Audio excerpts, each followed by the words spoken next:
స్థానిక నిర్వాసితులకు సీట్లు కేటాయించకపోవడంపై తల్లెం ఆగ్రహం. తిరుపతి జిల్లా రైల్వే కోడూరు నియోజకవర్గంలోని ఓబులవారిపల్లె మండలం మంగంపేట గ్రామ పంచాయతీ పరిధిలో ఏపీఎండీసీ కార్పొరేట్ సామాజిక బాధ్యత కింద ఏర్పాటు చేసిన ఏపీఎండీసీ పబ్లిక్ స్కూల్లో ఎదురవుతున్న సమస్యలపై రాయలసీమ జోన్ బూత్ కమిటీ అధ్యక్షులు డిఆర్యూసీసీ సభ్యులు తల్లెం భరత్ కుమార్ రెడ్డి ప్రధాన మరియు స్థానిక విద్యార్థుల తల్లిదండ్రులు మీడియా సమావేశంలో మాట్లాడుతూ 2018లో ఏర్పాటు చేసిన ఈ పబ్లిక్ స్కూల్లో స్థానిక డేంజర్ జోన్ పరిధిలో గ్రామాల పిల్లలకు కార్మికులు, డ్రైవర్లు, క్లీనర్లు, ఏపీఎండీసీ ఉద్యోగులు పిల్లలకు మొదటి ప్రాధాన్యత ఇస్తామని యాజమాన్యం గతంలో హామీ ఇచ్చింది అని గుర్తు చేశారు. నేడు స్థానిక పిల్లలకు సీట్లు ఇవ్వకుండా దరఖాస్తు ఫారం పేరిట ఒక్కొక్కరి వద్ద 300 వసూలు చేసి తిరస్కరించడం అత్యంత విచారకరమని అన్నారు.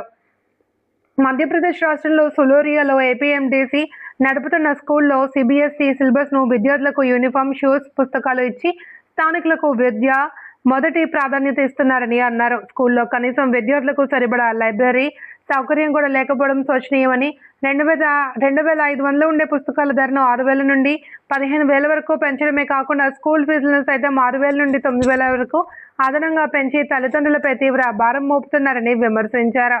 ఈ సమస్యలపై తక్షణమే జిల్లా కలెక్టర్ విచారణ జరిపి బాధితులకు తగిన న్యాయం చేయాలి అని, అదేవిధంగా మంగంపేట ఏపీఎండీసీ స్కూల్లో సిబిఎస్ఈ సిలబస్ను అమలు చేయాలి అని, స్థానిక పిల్లలందరికీ సీట్లు కేటాయించాలి అని డిమాండ్ చేశారు. ఈ కార్యక్రమంలో తల్లెం భరత్ కుమార్ రెడ్డి, అందే వెంకటేష్, మొగిలి నవీన్, చంటి, శివకుమార్ రెడ్డి, భార్గవి మొదలగు వారు పాల్గొన్నారు. అయినప్పటికీ అధికారులు కూడా ఎటువంటి రెస్పాన్స్ అనేది మాకు ఇవ్వలేదు. దయచేసి మాకు న్యాయం చేయాలని చెప్పి ఈ ప్రెస్ మీట్ ఆధారంగా మేము కోరుతున్నాము. మీడియా మిత్రులకి, ఇక్కడ వచ్చేసిన నాతోటి సోదరులందరికీ, ముఖ్యంగా ఈరోజు తిరుపతి జిల్లా ఓబులవారిపల్లె మండలం మంగంపేట గ్రామ పంచాయతీ రీహాబిలిటేషన్ గ్రామాలైనటువంటి మంగంపేట సంబంధించినటువంటి విషయాల మీద మాట్లాడడం జరుగుతుంది. ముఖ్యంగా ఈరోజు మంగంపేట అంటే ప్రపంచంలోనే ఒక చరిత్ర కలిగినటువంటి పంచాయతీ, ఒక విలేజ్. గతంలో మంగంపేటలో దాదాపు 1,500 ఎకరాల భూములైతేనేమి, ఇల్లులైతేనేమి, మాకున్నటువంటి సర్వ ఆస్తులు మొత్తం ఏపీఎండీసీ యాజమాన్యం అభివృద్ధి కోసం, ఏపీఎండీసీ యొక్క అభివృద్ధిలో భాగస్వాములుగా మేము కూడా కొన్ని వేల మందికి జీవనోపాధి ఉంటుందనే ఉద్దేశంతో మా ఆస్తులు కూడా ఇవ్వడం జరిగింది. ఆనాడు ఏపీఎండీసీ ఎండీతో మాకు డేంజర్ జోన్లో ప్రకటించేటప్పుడు చెప్పిన మేము, మాకు ఇక్కడ హాస్పిటలు, స్కూలు మరియు కొన్ని మౌలిక వసతులు కావాలని చెప్తే ఆ రోజు ఏపీఎండీసీ వారు సిఎస్ఆర్ పాలసీ కింద ఏపీఎండీసీ పబ్లిక్ స్కూల్ ఒకటి ఏర్పాటు చేయడం జరిగింది. సిఎస్ఆర్ కింద ఏర్పాటు చేసిన పబ్లిక్ స్కూల్లో గత 2017లో నిర్మించినటువంటి స్కూలు 2018 అడ్మిషన్ స్టార్ట్ అయినప్పటి నుంచి ఇప్పటి వరకు, అంటే 2026 వరకు ఆ రోజు స్థాపించిన స్కూల్ ముఖ్య కారణం ఏమిటంటే స్థానికంగా ఉన్న డేంజర్ జోన్ ప్రజలకి, డేంజర్ జోన్లో ఉన్న గ్రామస్తులకి అడ్మిషన్లు అయితేనేమి, ఫీజు విషయాలు అయితేనేమి వాళ్ళకు తక్కువగా ఖర్చుతో వాళ్ళ విద్య పూర్తి చేయాలనే ఉద్దేశంతో స్థాపించడం జరిగింది. ఈరోజు చూస్తే ఏపీఎండీసీ స్కూల్లో మేము గతంలో కూడా జిల్లా కలెక్టర్ వారికి, ఆర్జేడీ వారికి కూడా రిప్రజెంటేషన్లు కూడా ఇవ్వడం కూడా జరిగింది. అయ్యా, ఏపీఎండీసీ పబ్లిక్ స్కూల్లో పెత్తందారులు ఎక్కువయ్యారు, వాళ్ళ మీద చర్యలు తీసుకోండి. ఏపీఎండీసీ పబ్లిక్ స్కూల్లో గతంలో వైఎస్ఆర్ కాంగ్రెస్ పార్టీ గవర్నమెంట్ ఉండేటప్పుడు మేమేం చెప్పామంటే స్కూల్ ఫీజులు అయితేనేమి, వ్యాన్ ఫీజులు అయితేనేమి, బుక్స్ అయితేనేమి చాలా ప్రైవేట్ స్కూల్స్ కన్నా చాలా తక్కువ రేటుకి ఇవ్వాలని చెప్పడం కూడా మేము చెప్పడం జరిగింది. అదే భాగంగా చాలా తక్కువ రేటు కూడా వాళ్ళకి ఇవ్వడం కూడా జరిగింది. ఈరోజు చూస్తే ఎక్సెల్ సిలబస్ అనే పేరుతో ఎల్కేజీ నుంచి 10th క్లాస్ వరకు దాదాపు వేలకు బుక్స్ మీద రాబడుతున్నారు. అంతేకాకుండా స్కూల్ ఫీజులు కూడా బాధుడే విపరీతంగా రాబట్టడం జరుగుతూ ఉంది. అది సిఎస్ఆర్ స్కూలా లేకంటే క్యాష్ స్కూలా ఏపీఎండీసీ సంబంధించింది? మేము ఒకటే అడుగుతున్నాం ఏపీఎండీసీ యాజమాన్యాన్ని, ఈ కూటమి ప్రభుత్వాన్ని మేము అడుగుతున్నాం.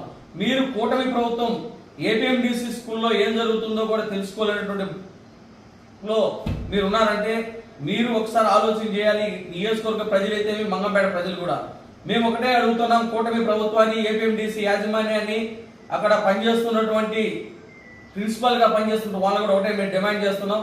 మాకు రావాల్సినటువంటి స్కూల్ సీట్లు ఏమైనాయి, మాకు ఎందుకు ఇవ్వడం లేదు స్థానికులకి? మీరు మాకు ఇవ్వకూడదని ఏమైనా చెప్పారా?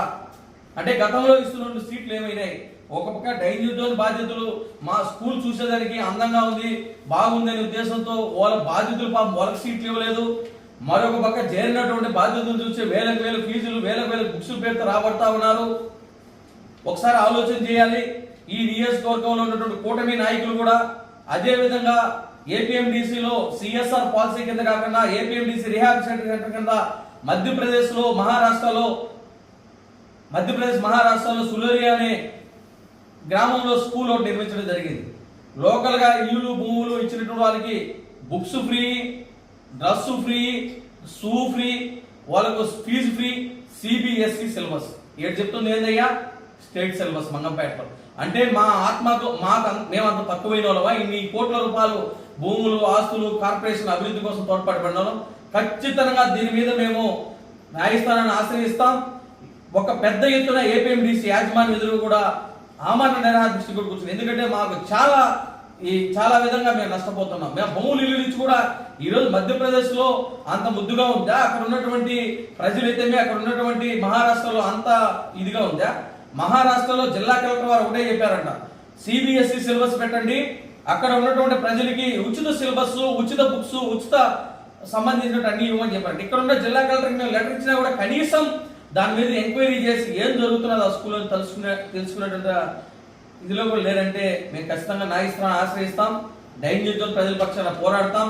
డైన్ జోన్ ప్రజల పక్షాన ఎక్కడ పోయే సీట్లు తెలుస్తాం. అంతేకాకుండా ప్రతి ఒక్క అంశం మీద మేము ఖచ్చితంగా ఇప్పుడు జిల్లా కలెక్టర్ వారికి ఇచ్చాం, ఆర్జేడీ గారికి ఇచ్చాం, డిఈ గారికి రిప్రజెంటేషన్ ఇచ్చాం, ఎంఈఓ గారికి కూడా ఇచ్చాం. ఖచ్చితంగా జిల్లా కలెక్టర్ బాధ్యత దీని మీద అని చెప్పి మేము గట్టిగా తెలియజేసుకుంటూ డైన్ జోన్ బాధ్యతలు కూడా వాళ్ళ బాధలు కూడా మాకు చెప్తుంటే చాలా బాధేస్తుంది. ఈ రోజు ముఖ్య ప్రెస్ మీట్ ఉద్దేశం చెప్తూ ఈరోజు సులేరియాలు ఏ విధంగా ఉచిత విద్య ఏ విధంగా పెట్టారో, ఉచితంగా ఏ విధంగా ఇస్తున్నారో సిబిఎస్ సిలబస్ తో అదే స్టాండర్డ్స్ మంగంపేట ఏపీ స్కూల్ జరగాలని గట్టిగా డిమాండ్ చేస్తున్నాం.